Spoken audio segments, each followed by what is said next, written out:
So boys and girls, next day after I got the motor broke loose last night, I got a battery rigged up here. The positive side has a Chevy style end, and the negative side has the other style end, so I just used my Rural King battery in here. It has both setups. So I question those connections and cables highly, along with the connections over here at the starter. But what I am going to do is there is still ATF in these cylinders.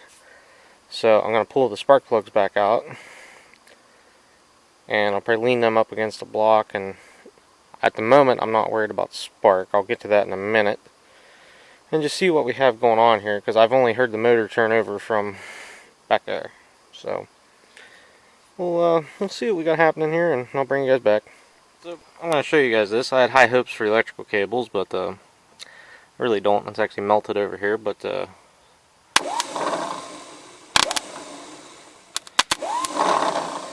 so the starter itself is working, although it sounds like a bag of hammers. It's not throwing the Bendix.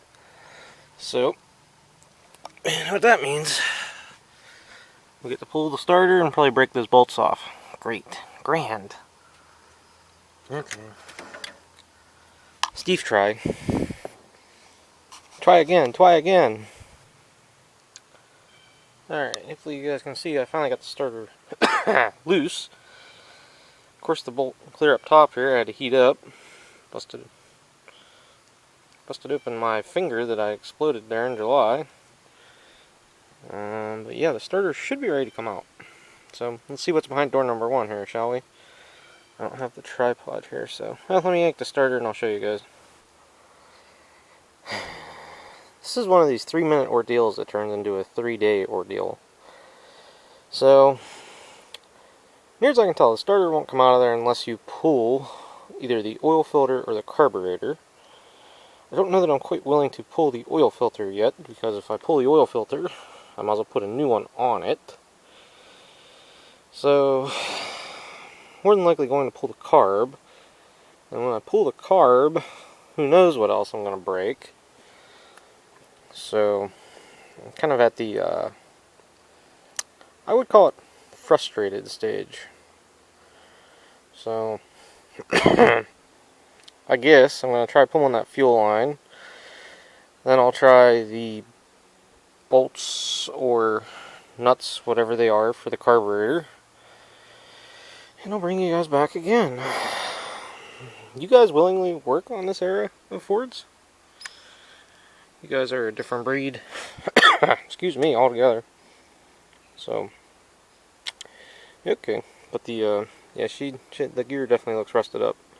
I kind of thinking they were having problems with this, because that's why there's that hole torched in there. But what do I know? So yeah, either pull the oil filter, which in a normal situation would probably be better, or pull the carb off. Interesting find. There's a bunch of dirt and stuff on top of the carburetor. Then again, I do not know where it was exactly. I'm going to say it was shut. All that stuff just fell down in there. Choke is seized up. The throttle is not. So, without further ado, I'll yank her the rest of the way out. I think you guys can see it there. The bottom of the case on the starter is rusted out pretty good. They're pitted very bad. Move my hand in case that starter falls. Yeah. So, let me yank it out. See what is supposed to move on this thing. Because Ford always used convoluted starters. Don't ask me why. I can spin the flywheel around, see if any of the teeth are bad on it. I think it should be okay, but we'll see.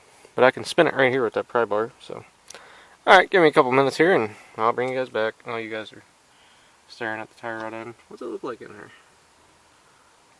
I can't see nothing. So, okay, BRB.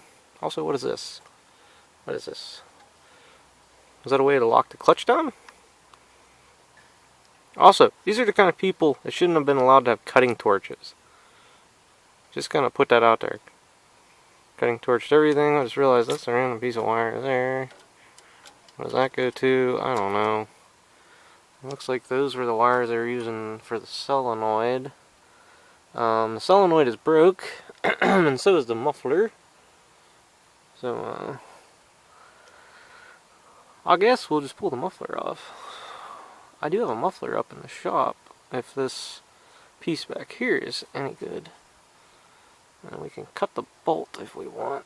I don't know. I'm not worried about that until it runs for more than 32 seconds, so.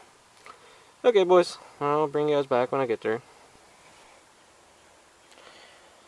So, I'm thinking I'm gonna do what I don't want to do, which is take something and hold the shaft here, and take something else and twist the starter gear and get it to come down and try and work it back and forth. I didn't really want to do that because once you mar the shaft, you mar the shaft. So, it's never a good thing when the shaft is marred. Okay, on a side note, I see how the backhoe part of this works. You know, pull up the little prop rod, put that in there, you know, how high you want it. And when the seat's spun around, then you're elevated. Nifty. Are you guys recording? Yes. Okay. So I just finally got the gear to move. So just keep working her back and forth here. Apparently they must have been having trouble with this because like I said, there's a reason somebody torched that hole out in the bell housing. And it's still stiff. Don't think it's super easy.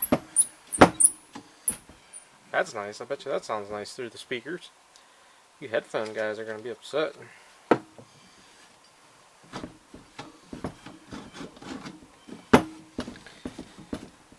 So I guess I don't know if you guys can see, she's still pretty warm. I didn't really want to get it that hot, but at a certain point you just kind of run out of options and you got to do what you got to do. The sad thing was it could wiggle back and forth a little bit.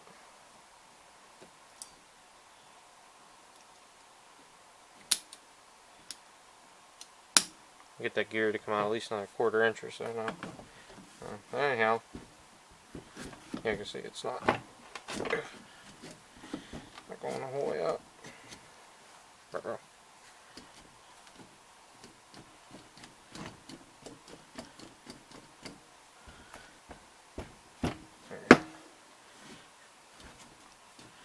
Yep. So, anyways, I think you guys see what I'm going to be doing here for the next little bit.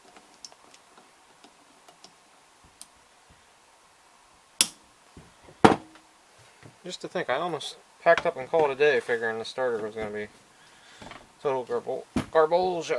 Here. Garbage. Said it once, I said it 1,000 times. Rome wasn't built in a day. You won't fix antique tractors in a day. So, one thing about antique tractors, much like some girls, you gotta be in it for the long game. So,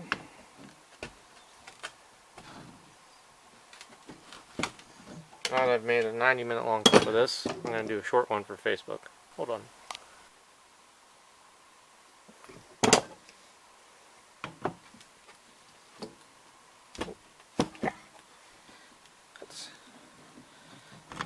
I got it.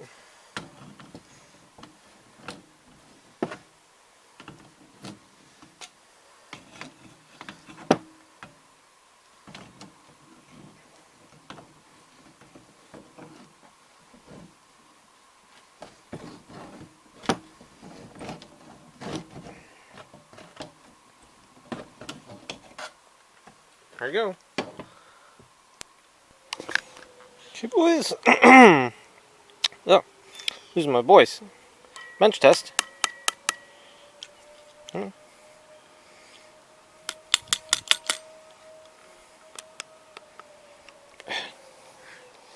one more hand. Darn connections.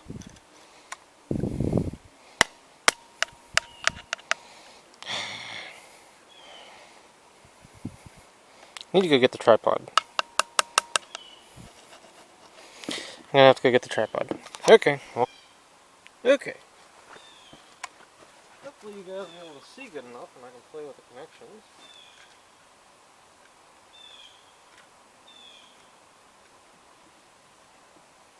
And per usual, it had worked fine with the camera off.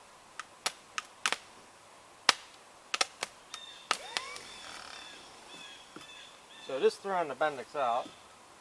Now,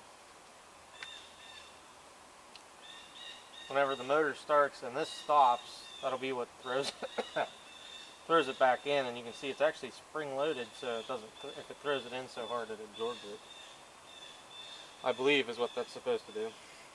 I could be wrong on that. Been wrong before, so without further ado, I'm gonna get this back in there, and this is quite the chore, so I'm not gonna record that.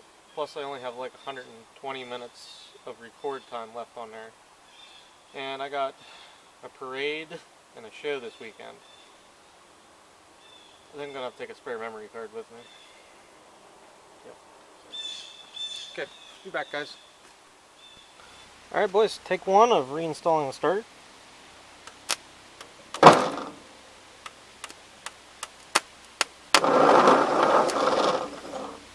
Well, the motor cranks over.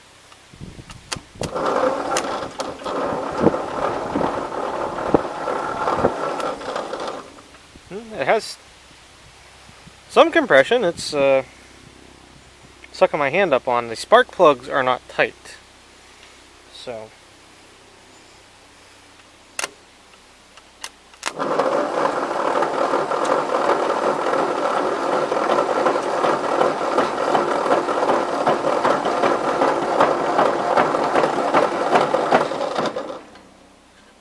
there's definitely a spot to that starter where the teeth aren't quite as happy. So, alright, I guess I'm going to work on spark, and you guys have seen cleaning points 1,000 times, and maybe I'll get another battery set up for that, or maybe I'll get some long jumper wires and go over there.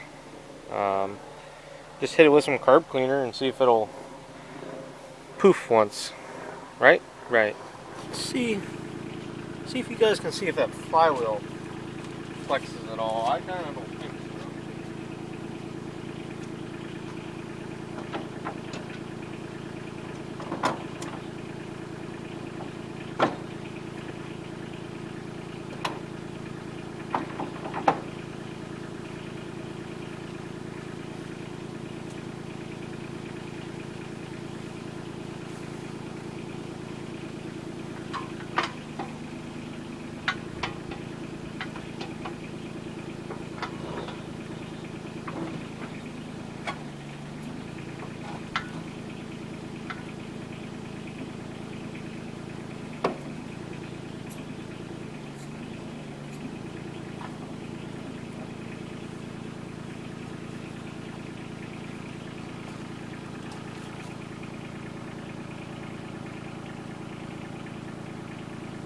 You know what? I think that's where it was sitting all them years too. The sucker got stuck again somehow, someway.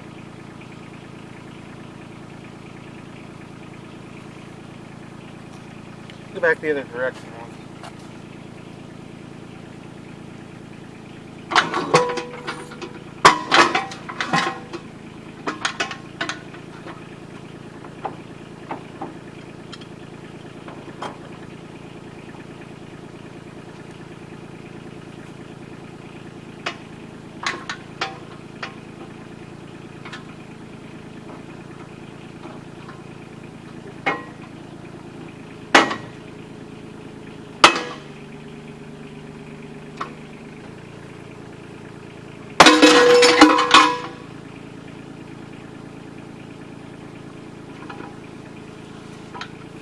That would be what you call pipe wrench slip.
Yep, should be enough for me to see something. Alright, so probably as you guys can tell, it's almost dark now. Let's just say the motor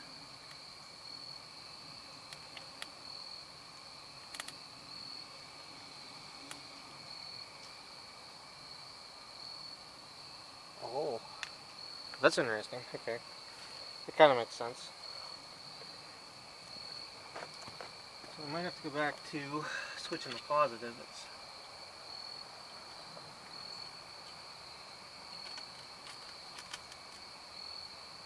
So that's pulling a lot of juice. You guys are recording because I'm grounding that now, so the coil's hot. So I don't actually need that. Okay.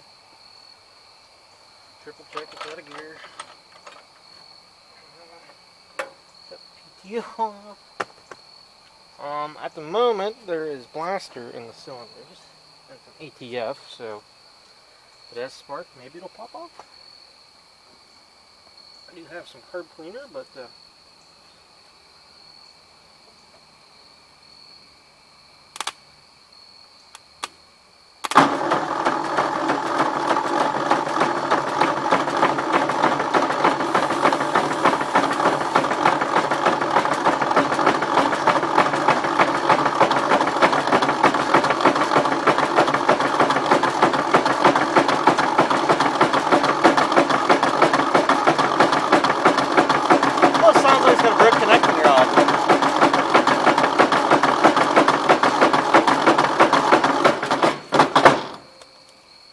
could be the starter.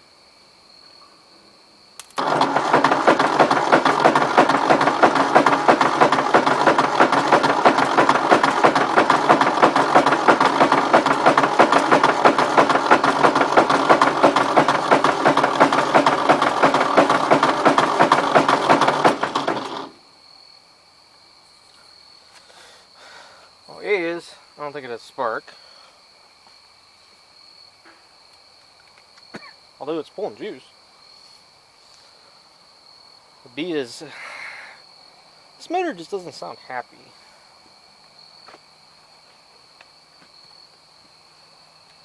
Could be the hydraulic pump. I don't know. I'll put you guys on the other side once and let you watch, and maybe you'll see something.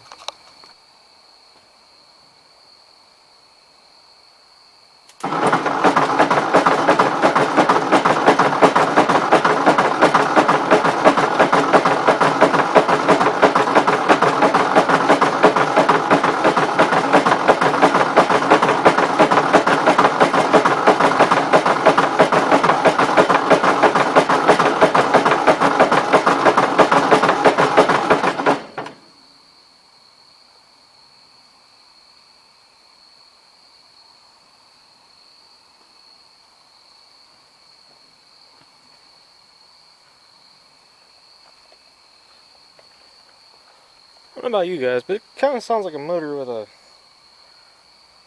bad connecting rod. Do we drop the oil pan? Do we see if it explodes? Right now, I don't think it's exploded. So, okay. Nice if I could hook the jumper cables on and walk around a little bit and see where the noise is coming from. But that probably won't happen.